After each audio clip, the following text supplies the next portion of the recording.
Hey guys, welcome back to the Forest Farm Project. I'm Brian. And I'm Terry. And today we've got my '06 Toyota Tundra. We are doing a front brake change. We already did one side and we're going to show the other. It's the exact same thing, just reverse from what we're doing now. Yeah.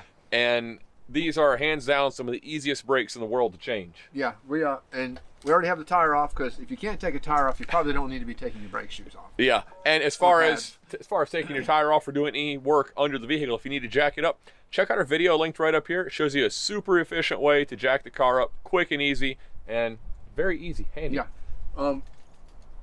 And when you're changing these brakes on these Tundras, if you're changing the right front brake, turn the wheel to the right. If you're changing the left front brake, turn the wheel to the left, as far as it'll go, either direction. And it makes it way easier to get, because you've got everything exposed right here. Yeah, makes it a lot easier to get to. Yeah. And I apologize if you hear any wind noise. It is windy today. We tried to pull up close to the house, and it's just super windy. Yep. All right, let's knock this out quick and easy, guys. All right, guys, ever since I was a kid, I've been changing my own brakes, doing my own work on my cars, because I really didn't have the money to fix them when I was young, and I learned how to do it out of necessity.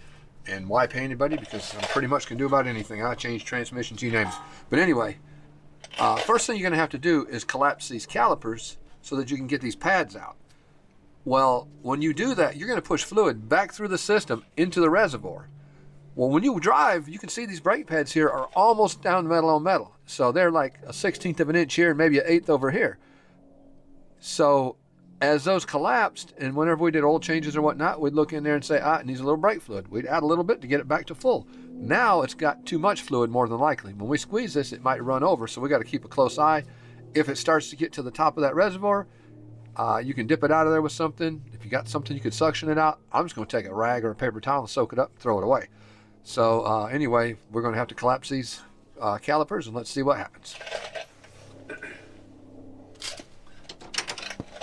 First thing that probably, you just got to figure out what works best for you on this particular one. Because this ear sticks out so much, you can grab that with a pair of channel locks and start pulling it, squeezing it. And you see how it's opening up. Now I'm going to look at the reservoir on the truck. I'm still good. And here is the reservoir, guys, up on the driver's side towards the back. Top just pops off. We set it up here on the engine. I'm going to watch while Dad continues to squeeze that and see if we get any rise in the fluid level. And yes, it is raising up a little bit.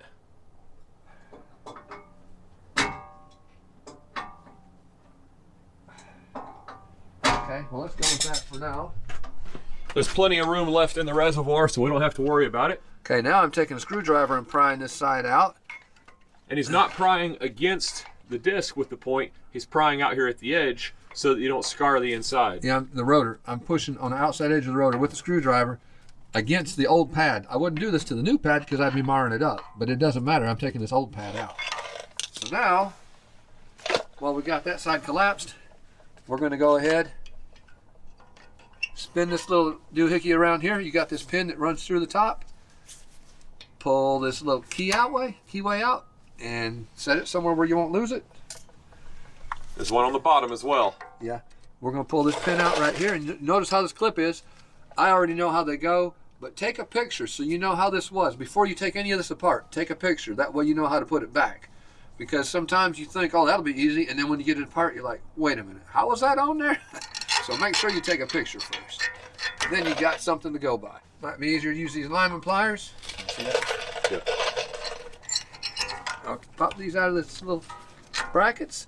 We noticed one thing. The new brake pads we bought seemed like really good pads, but they had improper clips to hold these brake shoes in. When you take these apart, always hang on to any clips. These little clips here, these little clips, you never know if they're going to be missing one, if one breaks. Or like this one, the clips are the wrong size. They weren't made right for some reason. We're going to take it back and we're going to tell him, we got the wrong clips. I think these clips are still good. If you were up north, they'd probably be all rusted out. Here in the south, these things probably last our lifetime. So unless the springy part just goes bad. But they were holding on good. We'll put them back in there. And maybe they can get us some more and we'll change them out later. But right now, this will work. And now we'll pull that bottom pin. So always hang on to your old clips, just in case. You never know. And, you take these old pads out, you don't want to put them old things back in. And I already pried against it. I may bust it when I pry against it. So then I won't have any brakes. So you got to make sure you hang on to what you got until you know what you bought's going to work. So now I'm going to pull this pin out of the bottom, this one here on the bottom. There we go. And there's that brake pad. And you have two pads. See this? When you lay out these pads, you can see one has a wear indicator, which is right here, a little piece of metal. What that is that metal, when this pad gets down to the point that rubs on your rotor, you'll start hearing that while you're driving. It's really embarrassing, and people tend to look at you when you drive by. That tells you you got a bad brake. Or that's a good sign that you've got some bad brake pads. And now you need to look. Each one goes a certain direction on the vehicle. So this pad needs to match the way the other pad was as far as the wear indicator. So one will go on the driver's side, one will go on the passenger side. Right, and I just pulled this one out right now, and it matches this pad.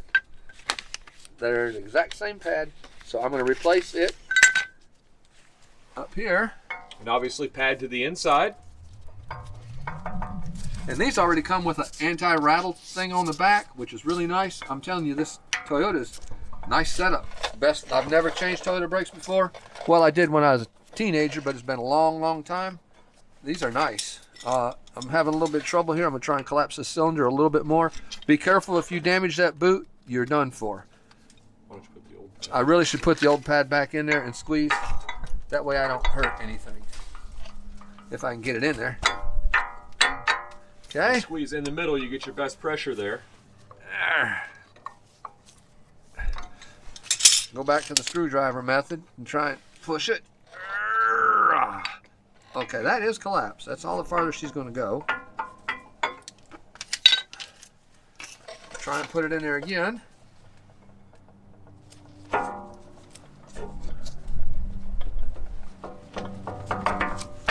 And just going to make it. There we go. And it's just going to have to sit like that. Now pull the other one out. Got to collapse it first. Yep. I'm using channel locks to initially collapse it to get where I can get my screwdriver in there.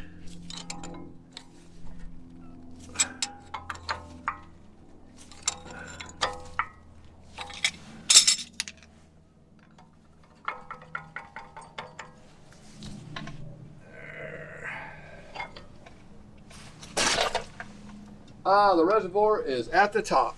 So the reservoir has reached the top, and I still need to collapse it more.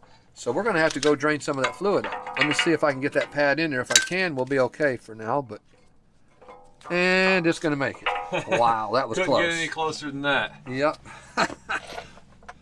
Okay. Now I got to reinsert the pins and their clips. So I'm going to put the bottom pin in first. It has just a clip on the other end. Right there. Goes all the way through. Very easy to put in. So we just mash this in there. Just push that on in. Very simple. Yeah. And it's there to stay. Okay, now I'm going to stick these two little clips in here because it's easier to do that way. Fold this up in place. Get it in there where it goes. If you try and stick this in here like this on this pin and then get those hooks, it's going to be a lot harder to get those hooks in that hole. So go ahead and put the hooks in the two holes they go in. And you notice how this is placed. Again, if you took a picture, you could see, but these two little things here, they sit on top of the pad. And then this pushes down in there. This pushes down in there.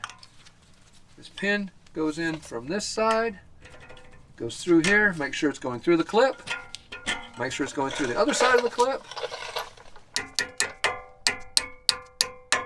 Through the brake, and you can't go anywhere but through the other side. Turn this little pin to where you can see the hole. Find your little clip.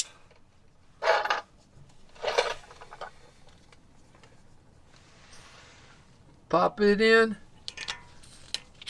Brakes are changed. That has got to be the most efficient brake system I've ever worked on as far as changing pads. I'm sure there's probably something better. I've never seen it. That's awesome.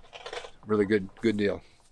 So guys, with that extra in the reservoir, you're going to want to soak that up, siphon it out, something. You don't want to have all that extra fluid in there. Get it down to the proper full level. And that's really all there is to it, to changing these brakes. Super simple, quick and easy. And hopefully you guys found this helpful. If you did, give us a big thumbs up for a like. Hit that subscribe button below. Check us out on Instagram and Facebook. And guys, we got a ton more coming out on the homestead. It's been pouring down rain, so just doing some maintenance, taking care of things that need to be done. Yeah, and when you're messing with brake fluid, if you get it on the paint on your car, you better get it off of there quick. It will eat paint. It will eat skin. It's not good. Yeah. Soak it up using rubber gloves. Pull the rubber glove over it. Throw it all in a trash can. Yep. I mean, it's corrosive. It'll eat stuff up. So. Will it eat stuff up? Yeah. All See right. you next time. Have a good one, guys.